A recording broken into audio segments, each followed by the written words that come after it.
Hello students, you are most welcome in my YouTube channel. Students, आज मैं आपको बता रहा हूँ एसआई पद्धति में हमने पढ़ा था मूल मात्रक, पूरक मात्रक और व्युत्पन्न मात्रक। तो एसआई पद्धति में मूल मात्रक को मैं प्रीवियस वीडियो में बता चुका हूँ, उनकी डेफिनेशन में बता चुका हूँ।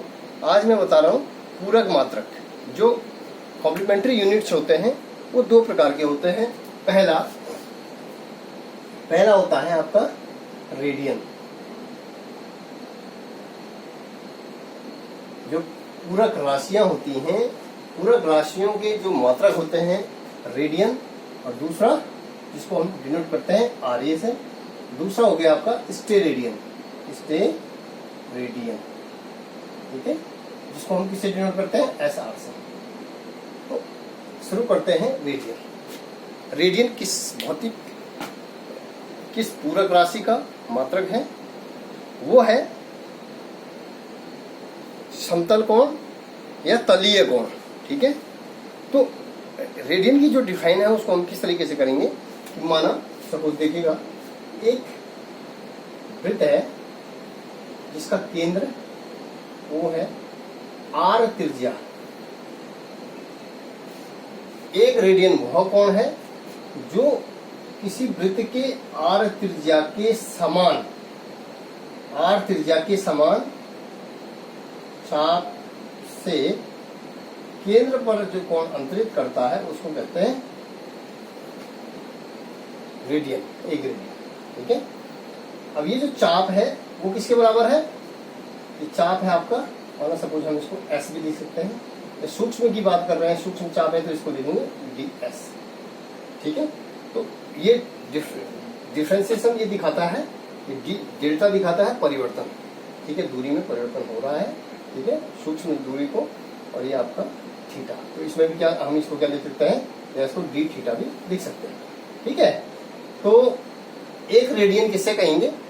एक रेडियन वह कोण है जो किसी वृत्त के केंद्र से आर त्रिज्या के समान लंबाई का चाप के द्वारा केंद्र पर जो कोण अंतरित होता है उसको कहते हैं रेडियन। अब अर्थात हम कह सकते हैं रेडियन को हम किससे डिनोट करते हैं? थीटा से। तो मैंने कहा यदि हम उसको डेल्टा एस ले रहे हैं तो थीटा बराबर हो जाएगा ऐसा कोण आर, ठीक है, या हम इसको लिख सकते हैं डेल्टा एस बटे आर। उससे कोई मतलब नहीं है, हम इसको थीटा भी लिख सकते हैं। क्या लिख सकते हैं? डेल्टा थीटा, ठीक है। या तो ये हो जाएगा आपका चाप बटे त्रिज्या। तो थीटा बराबर हो जाएगा चाप बटे त्रिज्या। अब चूंकि मैंने कहा कि जो केंद्र से आर त्रिज्या का, तो आर त्रिज्या के बराबर जो हमारा चाप की लंबाई है आर बराबर डेल्टा एस के, तो थीटा बराबर हो जाएगा डेल्टा एस बटे डेल्टा एस। आर की जगह पे हम डेल्टा एस रख रहे हैं, बराबर 1 रेडियन, ठीक है, आर ए, सॉरी रेडियन। एक रेडियन वह कोण है जो आर त्रिज्या के वृत्त के द्वारा समान लंबाई का चाप, त्रिज्या के समान लंबाई का चाप के द्वारा केंद्र पर जो कोण अंतरित होता है उसको कहते हैं रेडियन, ठीक है। अब चूंकि हम जानते हैं पाई, अब यदि हम कहते हैं तो पाई रेडियन बराबर हम कह सकते हैं 180 डिग्री। कोण की यूनिट डिग्री भी है, इसलिए एक रेडियन को हम बोल सकते हैं, एक रेडियन बराबर हो जाएगा 180 बटे पाई, या हम इसको लिख सकते हैं 180 बटे पाई की वैल्यू 3.14, ये हो जाएगा 57.29 के। तो इसको कैलकुलेट करके देखेंगे आप, एक रेडियन किसके बराबर होता है? 57.29 के, ठीक है।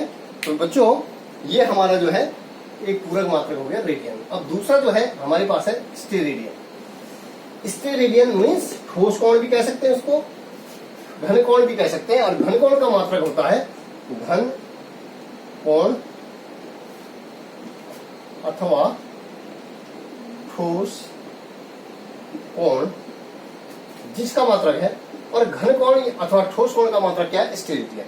तो हम घन कोण की जो डेफिनेशन कहेंगे कि माना हमारे पास एक छोटा बॉल है, बॉल में आपको दिखा नहीं पा रहा हूं अभी, एक छोटी बॉल है, ठीक है, इस पे फिगर ड्रॉ करके मैं समझा रहा हूं आपको। ये हमारे पास एक ठोस गोला है, ठोस गोले, और जिसकी त्रिज्या क्या है? इसका केंद्र O है और त्रिज्या क्या है? R है। तो हम कह रहे हैं कि ठोस गोले के किसी पृष्ठ से, ठोस गोले के किसी भाग में एक पृष्ठ खींचा है, ठीक है, और जिसका जो क्षेत्रफल है हम इसको dA भी बोल सकते हैं, और क्षेत्रफल किसके बराबर है? R² के बराबर है, ठीक है, त्रिज्या के वर्ग के बराबर है। वो जो है केंद्र पर जो कोण अंतरित करता है, माना सपोज ये जो गोले के पृष्ठ का वह भाग जो गोले के केंद्र पर जो कोण अंतरित करता है उसको कहते हैं ओमेगा, ठीक है। आप समझ रहे होंगे कि माना कोई गोला हमने लिया, ठोस गोला है, उसका कोई पृष्ठ लिया हमने, पृष्ठ का छोटा भाग जहां पे लिया, जिसका क्षेत्रफल क्या है? R² है, जिसका क्षेत्रफल क्या है? R², या उसका क्षेत्रफल हम dA भी बोल सकते हैं। और वो जो है उसके द्वारा, उस पृष्ठीय क्षेत्रफल के द्वारा केंद्र पर जो अंतरित कोण होता है उसको कहते हैं घन कोण, ठीक है। या हम दूसरे शब्दों में कह सकते हैं कि कोई गोलीय पृष्ठ का वो, किसी गोलीय पृष्ठ का वह भाग जो केंद्र पर जो है अंतरित कोण क्या करता है? अंतरित घन कोण, उसको कहेंगे गोलीय पृष्ठ का वह भाग जो केंद्र पर क्या करता है? कोण अंतरित करता है, उसको कहेंगे घन कोण। और घन कोण की जो डेफिनेशन होती है वो होती है ओमेगा बराबर, हम लिख सकते हैं dA/R², ठीक है। अब dA हमने चूंकि सूक्ष्म क्षेत्रफल लिया है यहाँ पे, ठीक है, तो ये हो जाएगा, इसको हम क्या लिख सकते हैं? डेल्टा ओमेगा भी लिख सकते हैं, क्योंकि कोण में भी परिवर्तन होता है, तो dA/R², ये सूत्र होता है बच्चों, ठीक है। ये जो है घन कोण के लिए क्या है? सूत्र है। तो बच्चों हम कह सकते हैं इस तरीके से, ये हमारा जो है पूरक जो मात्रक है, एक रेडियन है, दूसरा क्या है? स्टेरेडियन है। और एक स्टेरेडियन किसके बराबर होता है? एक स्टेरेडियन वह घन कोण है, एक स्टेरेडियन वह कोण है जो गोले के पृष्ठ के भाग है, जिसका क्षेत्रफल क्या है? R² है, केंद्र पर जो कोण अंतरित करता है वो कहलाता है आपका स्टेरेडियन। तो हम कहते हैं डेल्टा A बराबर क्या हो जाएगा? R² के, ठीक है। तो ये हो जाएगा बराबर dA/R², की वैल्यू हम लिख सकते हैं dA, ठीक है। तो ये हो जाएगा एक स्टेरेडियन, ठीक है। एक स्टेरेडियन वह कोण है जो गोले के पृष्ठ पर R त्रिज्या का क्षेत्रफल, R त्रिज्या का, R के वर्ग का जो क्षेत्रफल है वो केंद्र पर जो कोण अंतरित करता है वो कहलाएगा घन कोण। अब हमारे पास जो है इस SI मात्रक से संबंधित हमारे पास जो है प्रीफिक्स है, पूर्व लग्न, जो हमारे पास जिसको हम कहेंगे मात्रकों के पूर्व लग्न, SI मात्रकों के पूर्व लग्न प्रीफिक्सेस होते हैं, जो SI prefixes of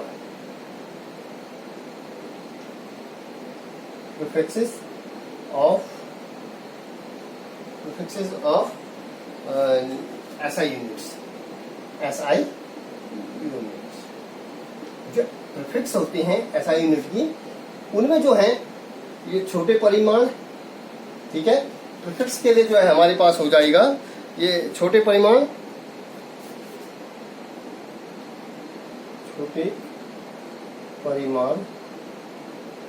छोटे पूर्व लग्न, ठीक है, प्रतीक,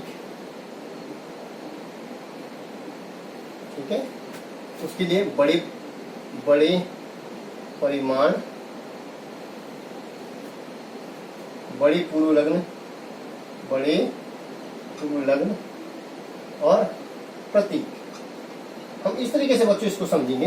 तो छोटे परिमाण का मतलब, जैसे छोटे परिमाण में हम लेते हैं, छोटे परिमाण में हमने लिया, छोटे परिमाण में हम ले सकते हैं, जैसे हमारा होगा 10 की घात 1, 10 की घात -1, 10 की घात माइनस 2, 10 की घात जो है आपका 10 की घात माइनस 2, 10 की घात माइनस 3, 10 की घात माइनस 6, 10 की घात माइनस 9, 10 की घात माइनस 12, 10 की घात माइनस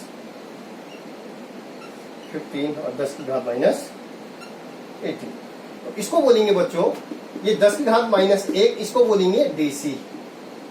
क्या बोलेंगे? डीसी। 10 की घात माइनस 1 को डीसी, 10 की घात माइनस 2 को आप बोलेंगे सेंटी। ठीक है, 10 की घात मिली। ठीक है ना। उसके बाद जो है डीसी का प्रतीक हो जाएगा डी सी। ठीक है, डी सी ये हो जाएगा आपका एम। ठीक है, मिली ये इसको बोलते हैं माइक्रोन, माइक्रोन इसको बोलते हैं म्यू। ये नैनो हो गया, नैनो एन। ये हो गया फेम्टो। ठीक है, ये हो जाएगा आपका पिको।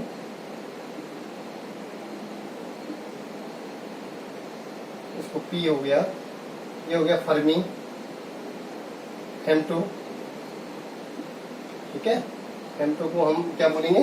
फेम्टो का हमारे पास हो जाएगा एफ और एटा हो जाएगा आपका ए। उसके बाद जो है हमारे पास जो है एटा, ये हो जाएगा ए। तो बच्चों इस तरीके से प्रीफिक्सेस ऑफ एसआई यूनिट्स, जो एसआई मात्रकों के जो पूर्व लग्न होते हैं वो छोटे परिमाणों के लिए जैसे डेसी, सेंटी, मिली, ये मैं आपको बता चुका हूँ। ठीक है, 10 की घात माइनस 1 होगा तो डेसी, 10 की घात माइनस 2 होगा तो सेंटी, 10 की घात माइनस 3 होगा तो मिली, 10 की घात माइनस 6 होगा तो माइक्रोन। ठीक है, नैनो होगा तो 10 की घात माइनस 9, पीको 10 की घात माइनस 12, फेम्टो 10 की घात माइनस 15 और एटा 10 की घात माइनस 18। उनके जो है प्रतीक दिए गए। अब जो बड़े मात्रक होते हैं, बड़े परिमाण के जो होते हैं, तो बड़े परिमाण में आपका जैसे सबसे पहले आ जाएगा आपका डेका, 10 की घात 1, 10 की घात 2, ठीक है, 10 की घात 3, 10 की घात जो है 6, 10 की घात 9, 10 की घात 12, 10 की घात 15, 10 की घात 18। इसको बोलेंगे डेका, हेक्टो। ठीक है, ये हो जाएगा आपका किलो, हेक्टोमीटर, डेकामीटर। ठीक है, ये सब हेक्टोमीटर, किलोमीटर। ठीक है, ये आपका हो गया, ये हो गया आपका ये हो जाएगा 10 की घात माइनस 6 को बोलेंगे, 10 की घात माइनस 6 हो जाएगा आपका मेगा, गीगा, टेरा। ठीक है, टेरा के बाद जो है ये हो जाएगा पेटा एक्सा, इसको बोलेंगे पेटा और एक्सा। ठीक है बच्चों, तो इस तरीके से, और इनका जो प्रतीक हो जाएंगे, डीका का जो हो जाएगा ये हो जाएगा D A H A M G T P A. इस तरीके से जो है ये बड़े लगने के लिए, इनको हम कैपिटल लेटर में लिखा, डेका को स्मॉल लेटर में लिखा, हेक्टो को हमने कैपिटल लेटर में लिखा, किलो को के स्मॉल लेटर में, और बाकी जो है ये सब कैपिटल लेटर में। तो बोलने का मतलब बच्चों, जो प्रीफिक्स ऑफ एसआई यूनिट्स हैं वो इस तरीके से हैं। ठीक है, तो ये आपने पढ़ा कि जो मात्रकों के पूर्व लग्न होते हैं वो किस तरीके से हम नाम रखते हैं और इनकी वैल्यू क्या क्या होती है, ये आप इस जो मैंने आपको लिखाया इसके माध्यम से आप याद कर सकते हैं। ठीक है, और अपने दिमाग में बातों को रख सकते हैं। ठीक है, तो बच्चों इसके अलावा हमने जो अन्य मात्रक पढ़े थे वो पढ़े थे हमने, जैसे दूरी का मात्रक है प्रकाश वर्ष। ठीक है, एस्ट्रोनॉमिकल खगोलीय यूनिट, एस्ट्रोनॉमिकल यूनिट खगोलीय मात्रक। उसके बाद मैंने उसको पार्शिक। तो प्रकाश वर्ष आप जानते हैं, प्रकाश वर्ष की डेफिनेशन में पहले बता चुका हूँ कि निर्वात में प्रकाश द्वारा एक वर्ष में जो चली गई दूरी होगी वो क्या कहलाएगी, एक प्रकाश वर्ष कहलाएगी। और एक प्रकाश वर्ष की जो वैल्यू होती है हमेशा, एक लाइट ईयर जो होगा, एक light year is equal to हो जाएगा 9.46 इंटू 10 की घात माइनस 15, जिसको हम अप्रोक्सीमेटली कहते हैं 10 की घात 16 मीटर। ठीक है, ये मैं कैलकुलेट करके आपको बताया था कि प्रकाश वर्ष द्वारा एक साल में 365 गुणा गया 365 दिन ये हो जाएगा आपका प्रकाश की चाल 3 गुणा 10 की घात 8 इंटू 24 इंटू 60 इंटू 60, 365 दिन प्रकाश की चाल है। एक दिन में कितने घंटे होते हैं? 24। एक मिनट 60 सेकेंड, ठीक है, ठीक है, और ये आपका 60 सेकेंड हो गया, ठीक है। तो इस तरीके से जो है इसकी जो कैलकुलेशन आ गई वो आ गई, ये जो कैलकुलेशन में आपको ऊपर बताया। दूसरा जो है आपका एस्ट्रोनॉमिकल यूनिट, एक लाइट ईयर हो गया प्रकाश वर्ष, दूसरा AU। एस्ट्रोनॉमिकल यूनिट मैंने बताया था आपको कि ये पृथ्वी है और ये सूर्य है। पृथ्वी के केंद्र और सूर्य के केंद्र को मिलाने वाली जो औसत रेखा है उसको कहेंगे एक एस्ट्रोनॉमिकल यूनिट, ठीक है। और जिसकी वैल्यू होती है, इसकी जो डिफाइन करते हैं हम अर्थ और सन। पृथ्वी और सूर्य के केंद्र को मिलाने वाली जो औसत रेखा होती है उसको कहते हैं एक एस्ट्रोनॉमिकल यूनिट, और जिसकी वैल्यू होती है 1.5 अप्रोक्सीमेटली 1 AU के बराबर हो जाएगा। 1.45 इंटू 10 की घात क्या हो जाएगा आपका? 11 मीटर। क्लियर है? अगला जो है हमारे पास जो है पारसेक, ठीक है। अगला जो होता है अगला जो मात्रक होता है लंबाई का वो होता है पारसेक, ठीक है। पारसेक होता है, पारसेक वह दूरी है जो पारसेक वह दूरी है जो एक पारसेक वह दूरी है जो एक एस्ट्रोनॉमिकल यूनिट चाप का 1 एस्ट्रोनॉमिकल यूनिट चाप का केंद्र पर जो कोण अंतरित कर रहा है। ये R है सपोज, तो ये जो कोण अंतरित कर रहा है तो ये हो जाएगा थीटा बराबर आपका 1 AU अपॉन R, चाप बटे त्रिज्या। इस तरीके से हम जो है इसकी वैल्यू निकाल सकते हैं। ये होती है 3.08 इंटू 10 की घात 15 मीटर, ठीक है। एक पारसेक की वैल्यू होती है 3.08 इंटू 10 की घात 15, ठीक है। तो ये बच्चों ये हमारी जो है ये आपका जो है क्लियर हो गया है, ठीक है। इस तरीके से जो है हम, ठीक है, इसको बोलेंगे 15 या इसको 16 ये होता है। अब बच्चों इसके अलावा हमारे पास जो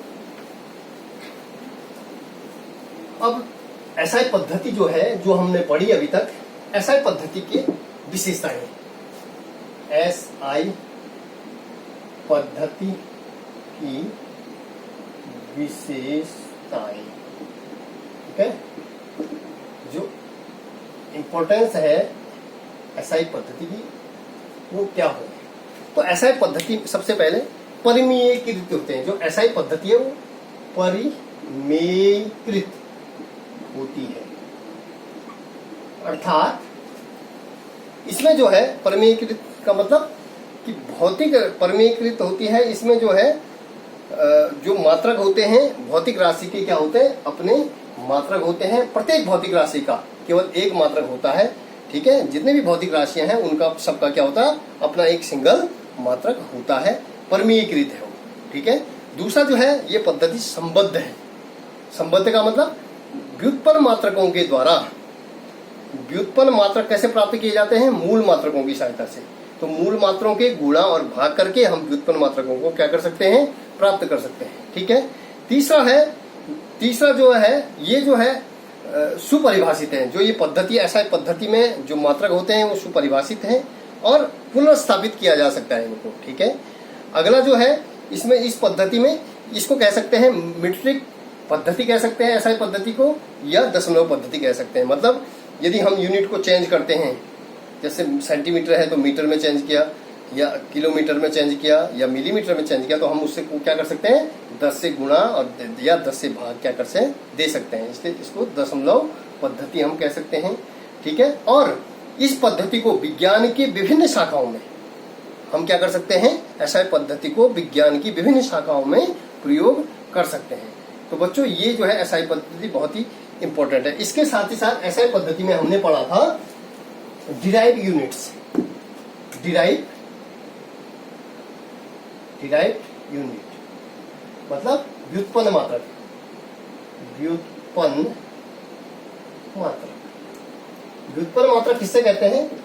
वे मात्रक जो मूल मात्रकों की सहायता से क्या किए जा सकते हैं? प्राप्त किए जा सकते हैं। अर्थात मैंने कहा कि मूल मात्रकों को गुणा करके, भाग करके व्युत्पन्न मात्रकों को प्राप्त किया जा सकता है। तो बोलने का मतलब, जैसे उदाहरण के लिए यदि हम शुरू करते हैं तो जैसे हमने वेग की क्या निकालनी है, तो वेग मीन्स चाल, चाल बराबर क्या होता है? दूरी बटे समय। तो दूरी का मात्रक, दूरी किससे मेजर करते हैं? मीटर से, ठीक है। और समय को किससे मेजर करते हैं? सेकंड से। तो इससे जो है हम वेग की जो है क्या निकाल सकते हैं?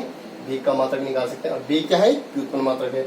उसी प्रकार से बल है, बल का मात्रक यदि हम दूसरा निकालते हैं तो बल बराबर होता है F इक्वल टू हो जाएगा आपका m इंटू ए, ठीक है। F की जो बीमा आ जाएगी, m मीन्स द्रव्यमान, ठीक है। द्रव्यमान का मात्रक किलोग्राम, इंटू ए क्या हो जाएगा? 1 मीटर प्रति सेकंड स्क्वायर, मीटर प्रति सेकंड स्क्वायर, ठीक है। ये किसका मात्रक है? त्वरण का मात्रक है। एक्सेलरेशन, एक्सेलरेशन का जो मात्रक है वो है मीटर प्रति सेकंड स्क्वायर। तो ये आपकी बीमा निकलेगी। बल भी क्या है आपका? एक जो है क्या है? व्युत्पन्न मात्रक है। इसी प्रकार से जो है बहुत सारे मात्रक हैं, ठीक है। अगला हम निकाल सकते हैं, अगला हम जो मात्रक निकाल सकते हैं वो जो है आपका कार्य, वर्क, F इंटू एस। बल गुणा के विस्थापन, तो बल का मात्रक, बल को लिखते हैं m इंटू ए इंटू एस। एस क्या हो जाएगी? डिस्टेंस हो जाएगी। तो m kg मीटर, एक्सेलरेशन की बीमा होती है मीटर प्रति सेकंड स्क्वायर, SEC, और इंटू ये हो जाएगा दूरी s, डिस्प्लेसमेंट है, विस्थापन है, तो ये इंटू मीटर हो जाएगा। तो ये इसको हम लिख सकते हैं kg मीटर स्क्वायर प्रति सेकंड स्क्वायर। तो ये जो है बीमा आ गई। तो इस तरीके से बच्चों हम क्या कर सकते हैं? विभिन्न ऐसे कई मात्रक हैं, व्युत्पन्न मात्रक, कई मात्रकों को हम क्या कर सकते हैं? डिराइव कर सकते हैं, व्युत्पन्न कर सकते हैं, उत्पन्न कर सकते हैं। किसकी सहायता से? मूल मात्रकों की सहायता से। तो जब हम बीमा पढ़ेंगे तो हम जो है इन मात्रकों को हमको पूरे जितने भी भौतिक राशियां हैं उन भौतिक राशियों के मात्रकों को आना बहुत आवश्यक है। धन्यवाद।